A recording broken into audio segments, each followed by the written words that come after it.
രണ്ട് രാജാക്കന്മാർ അധ്യായം 21. ആമോൻ രാജാവ്. ഭരണമേൽക്കുമ്പോൾ ആമോന് 22 വയസ്സായിരുന്നു. അവൻ ജെറുസലേമിൽ 2 വർഷം ഭരിച്ചു. അവൻ്റെ മാതാവ് യോദ്ബായിലെ ഹറൂസിൻ്റെ പുത്രിയായ മെഷുല്ലമേത്ത് ആയിരുന്നു. തൻ്റെ പിതാവ് മനാസയെപ്പോലെ അവൻ കർത്താവിൻ്റെ മുൻപിൽ തിന്മ ചെയ്തു. പിതാവ് ചരിച്ച പാതകളിലെല്ലാം അവനും സഞ്ചരിച്ചു. പിതാവ് സേവിച്ച വിഗ്രഹങ്ങളെ അവനും സേവിക്കുകയും ആരാധിക്കുകയും ചെയ്തു.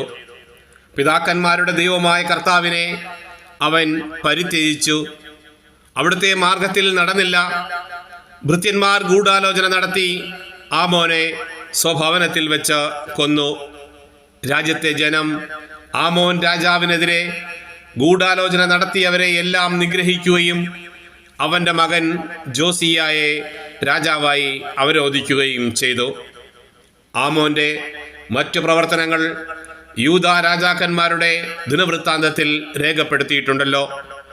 അവനെ ഉസ്സായുടെ ഉദ്യാനത്തിലെ ശവകുടീരത്തിൽ സംസ്കരിച്ചു.